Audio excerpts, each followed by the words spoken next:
If there was ever a time for leadership and global leadership and national leadership and business leadership and provincial leadership and sector leadership, it really is the time now. So I thought we'll start off with that as a principle, and just to get your perspective on how you see or how you define ethical leadership. And Taryn, I'm gonna kick that over to you to give it a first effort. Your microphone. To me, I think ethical leadership isn't just something that we find out there, as you said, in the sectors and government and businesses. It starts in the home, and it starts in the community. It starts with that small seed of what are you teaching your children, for those of you who choose to have children. I listened very well when you said not everyone's choosing to have children anymore. And I totally understand. I have a 14-year-old who's outright declaring she never wants one, because they're a nuisance apparently. So I'm like, you do realize you're talking about yourself when you say things like that. But it's starting small, and it's starting with that seed that comes from our schools, with the seed that comes from what we're being taught as children, to teenagers, to adults. It's about what we're hearing in the universities. It's about being really worried about this thing we're seeing with academic integrity. It's about taking all those things and going, right, but now I'm in business. I've taken all these things from my past, and now I'm in business. How am I going to lead this business with the best ethics that I possibly can, given my entire education and history of values, of morals, of the ethics I've now studied? Because let's be honest, to get to where we are today, we have studied ethics in some form. It doesn't just happen overnight. We have a code. And other professions have codes. It's not just us. By the way, doctors have codes, engineers have codes. There are other professions out there with codes. And those are the people in leadership. And for me, I think you have to take that and say, now I have to be brave. I have to live this every single day. We always say in our code there's 5 fundamental principles. There's a 6th one that's missing, and that's moral courage. I do believe that we need another fundamental principle called moral courage. And that moral courage is us standing up, as I'm not sure what the man in the audience's name is, but he raised earlier, it's about standing up every day and going, sometimes we have to say no. In fact, quite often we have to say no. And in fact, when people phone me for ethical opinions, the first thing they say is, please don't just say no, please actually research it and tell us why it could maybe be a yes. Normally it's still a no, but it's having that courage to say, no, we're not standing for this anymore. Yeah, thank you, Taryn. Does that say no also apply to your 14-year-old daughter? Lots. Brilliant. Zim, if I could hand over to you. Is my mic on? Oh. I'm actually, I think my mic is on. Is this working? When I was preparing for the topic, I'm actually writing an article, and the article I'm going to write is Consideration, the Forgotten Pillar of Ethical Leadership. And what I want us to actually reflect on this morning is, normally we say when we talk about ethical leadership is do the right thing considering your actions. And I want this morning to bring consideration back not as a sidekick to ethical leadership, but as a center of ethical leadership.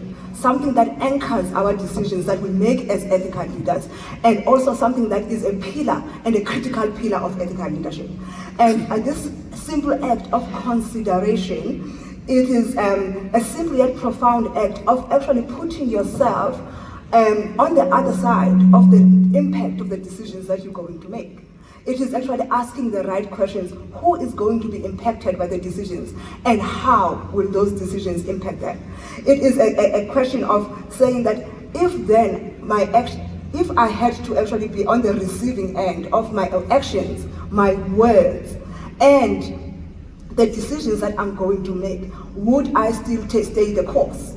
Because what I believe, Milt, is that one of the most important things we can do, and the most radical thing we can do when it comes to exercising our ethical leadership muscle, is to stop, pause, and reflect, and actually ask the right questions before we actually make decisions. Understanding that each and every decision that we make, it goes beyond the boardroom, beyond our homes, and it actually impacts humanity in profound and fundamental ways. Thank you, Zimkita. I love that aspect of the word consideration that you put out there.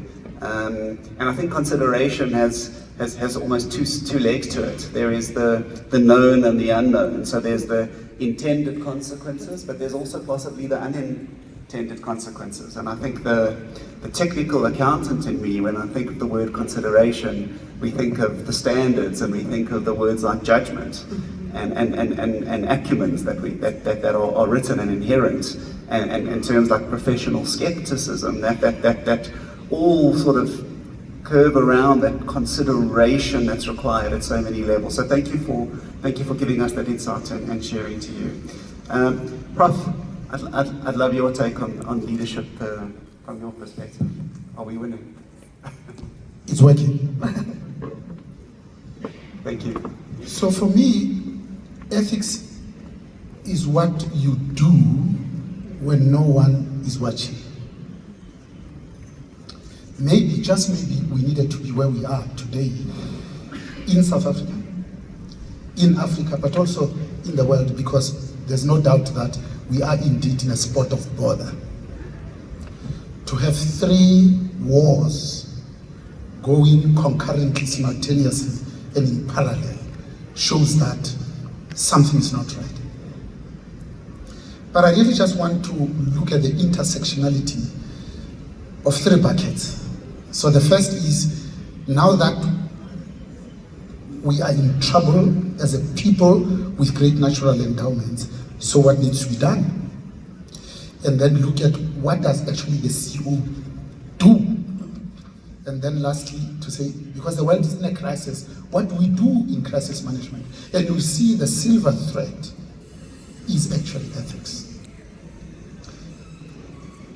Next year will be local government elections, 2029, will be electing the new national leadership. Imagine for a moment if we took a collective decision, but at an individual level, to say, I'll only vote for, support.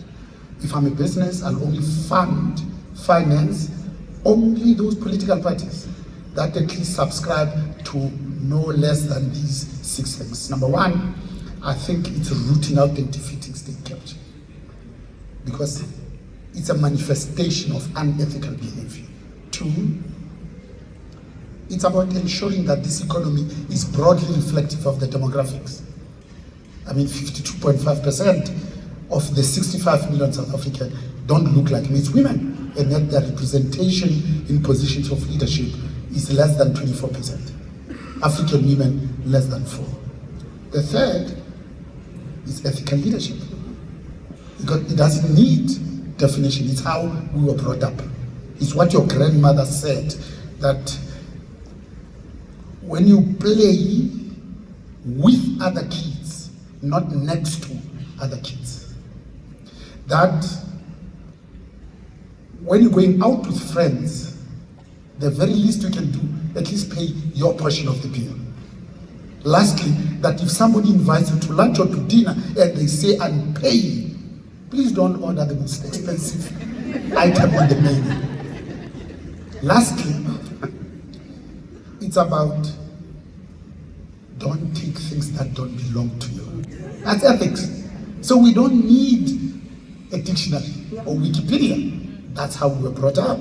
But we also need good governance, because it's defined in King 5 now, Codes of Good Practice, in the Companies Act, but also in common law, because ethical leadership and good governance gives us the handrails and the guardrails to be able to move forward with confidence. The penultimate one is about service delivery, because as a leader you have to love your people in order to lead them. You can't love yourself.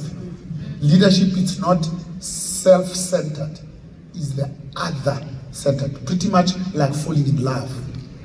Because my grandmother says, this thing called love is seeing yourself in another human being. So what does a CEO do in the interest of time? The CEO, number 1, is absolutely obsessed with people. That's number 1. That's why we say people are our greatest assets. Number 2, it's about creating a culture where everybody feels needed and wanted, free to speak their mind without any fear of retribution or reprisals. The third, it's about stakeholder management,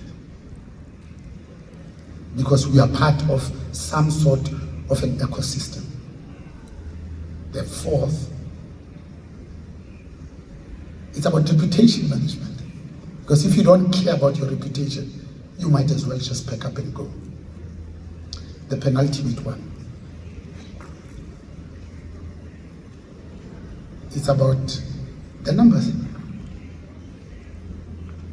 The better you have done the first four, the more the numbers have come. But it's amazing when you meet people, the first thing you say, no, I'm the chairman of the Bidvest Group. We employ 130,000 people, 7 divisions, and we have 112 billion turnover, 14 billion trading profit, because that makes you feel important. The last one is crisis management. And again, in crisis management, number one, we try to remember the people involved. Number two is about telling the truth. 3, the whole truth. Lastly, telling it quickly.